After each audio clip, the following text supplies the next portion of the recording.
Et merci à tous, on se retrouve pour une petite nouvelle vidéo qui va être assez courte. Je pense, enfin je sais pas en vrai, peut-être 10 minutes en vrai.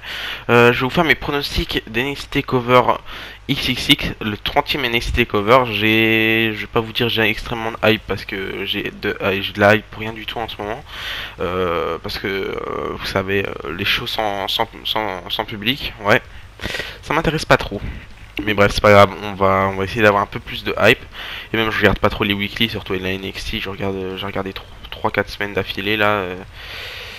En vrai, c'est pas dégueu, hein, mais bon, c'est pas très incroyable.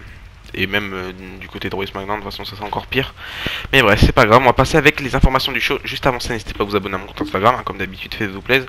Je vais essayer de vous l'afficher à l'écran si j'oublie pas, parce que d'habitude j'oublie tout le temps. Mais c'est pas grave.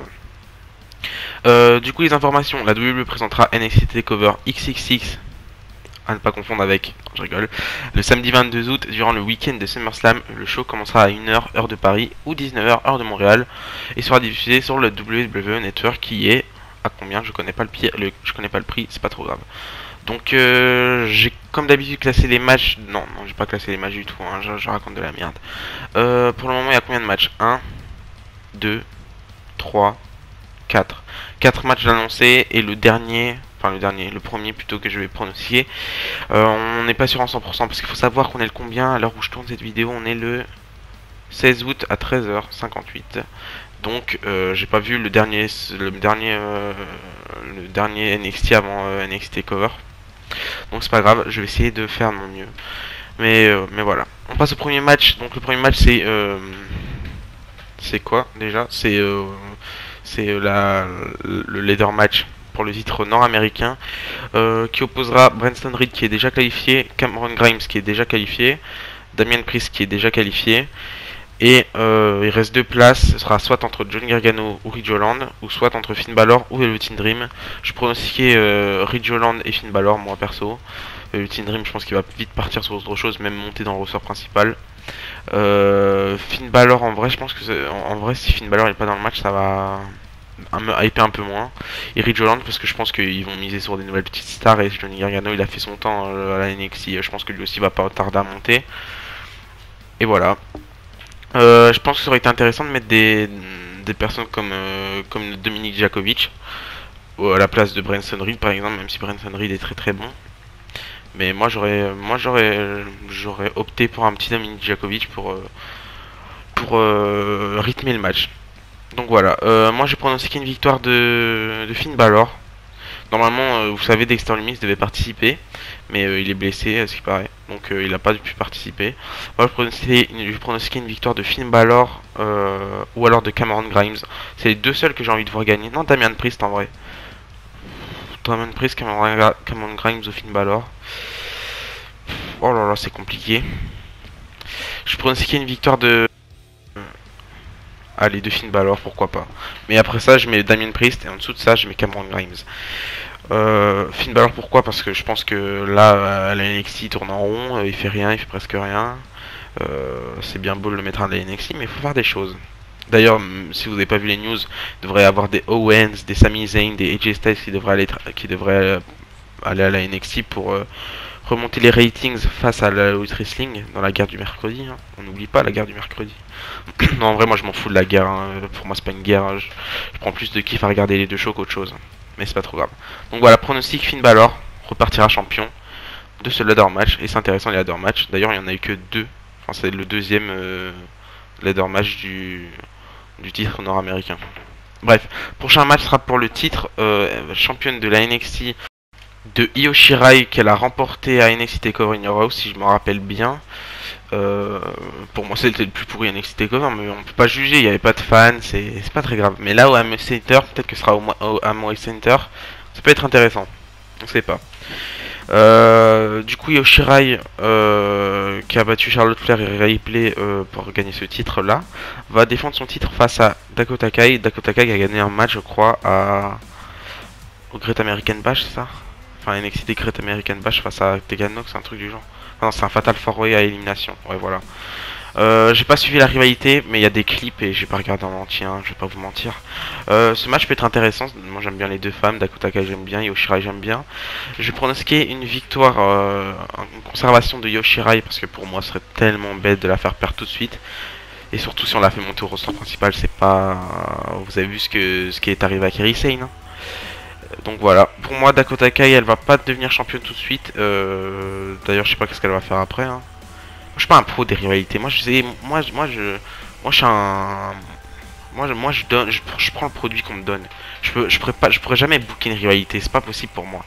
Je peux pas me dire, ouais, après cette rivalité-là, Dakota Kai elle va partir sur, tu vois, je peux pas. Mais bref, c'est pas le sujet.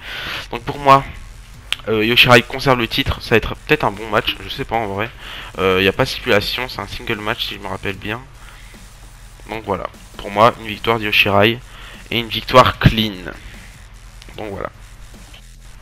Donc prochain match, c'est déjà l'avant-dernier match. Et ça c'est un match où ce que j'ai un peu suivi. Oui j'ai suivi, non j'ai beaucoup suivi même.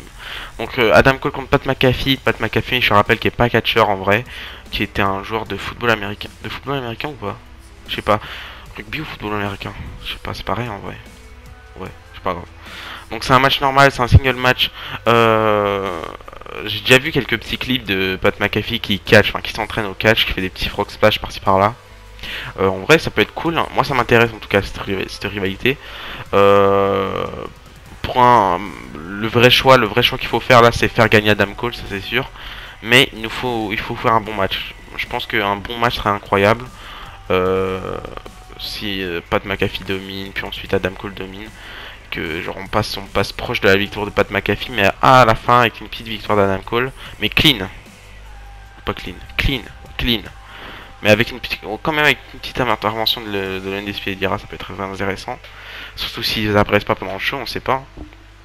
D'ailleurs pour moi, je sais pas vous, mais je pense que ce sera bientôt le début de Undisputed Era dans le roster principal. Du côté de Raw, par exemple, je sais pas, mais je pense qu'ils vont faire un dernier petit Wargames face à Imperium. Et ensuite ils vont débuter au Royal Rumble et faire une petite Nexus là comme en 2011, un truc du genre. En tout cas c'est mon pronostic.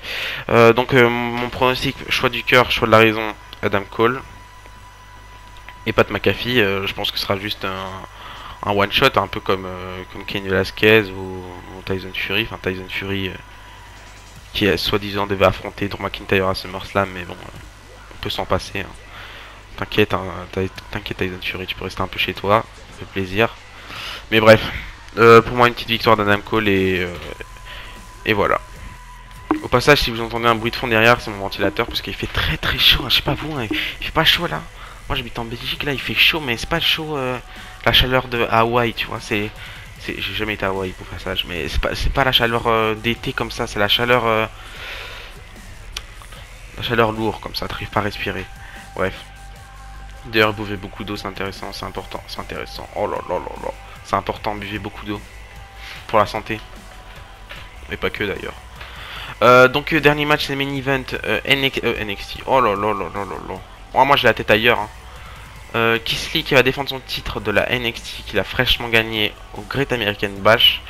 Il va le défendre face à Karrion Kross, accompagné de la magnifique Scarlett Bordeaux. Pour moi c'est très intéressant ce match. Ça fait pas longtemps que la rivalité est lancée, mais c'est pas trop grave. Je sais pas sur quel résultat de match il faut opter. Pour moi, une conservation de Keith Lee ça peut être pas mal, mais une victoire de Karrion Kross ça peut être pas mal aussi. Qui est-ce que je vais pronostiquer? Karrion Kross, allez. Karrion Kross parce que pour moi il mise énormément sur lui. Et Keith Lee va lui aussi monter dans le roster principal. Non, en vrai, s'il monte dans le roster principal, il y a qui à la NXT après? Cameron Grimes, il y a les Dexter Lumis, il y a tout ça, mais ils sont pas encore bien bookés là. Et on connaît pas vraiment, réellement, la réaction de la foule face à eux. Elles sont pas encore très très bien créées. Il n'y a pas une grosse hype autour d'eux comme on a pu avoir avec Sami Zayn auparavant, Adam Cole à ses débuts ou des trucs comme ça. Donc pour moi, une victoire de Karrion Kross Non, je sais pas en vrai. En vrai, une victoire de Kisly, mais un match retour avec Aaron Cross avec une petite stipulation. Voilà. C'est la fin de mes pronostics, les amis. Encore une fois, n'hésitez pas à vous abonner à mon compte Instagram. C'est très rapide, hein. J'ai fait des pronostics assez rapides parce que c'est une NXT Cover, hein. C'est pas un SummerSlam avec 17 matchs, hein. Même si je pense pas qu'il y aura 17 matchs à SummerSlam. N'oubliez pas la semaine prochaine mes pronostics de SummerSlam. Est-ce qu'il y aura une vidéo entre temps? Je sais pas, peut-être une vidéo clip comme je peux faire d'habitude récemment. C'est la 92e vidéo si je me. 92e, excusez-moi les français. Vidéo passage si je me trompe pas. On approche les 100. En 2 ans, on a fait. En un peu plus de 2 ans, on a fait presque 100 vidéos. Je suis pas énormément charbonné, mais ça devrait passer. Bref. Moi d'ici là, je vous dis à la prochaine. Et n'oubliez pas, tant qu'il y a du catch à l'espoir. Bisous, bisous.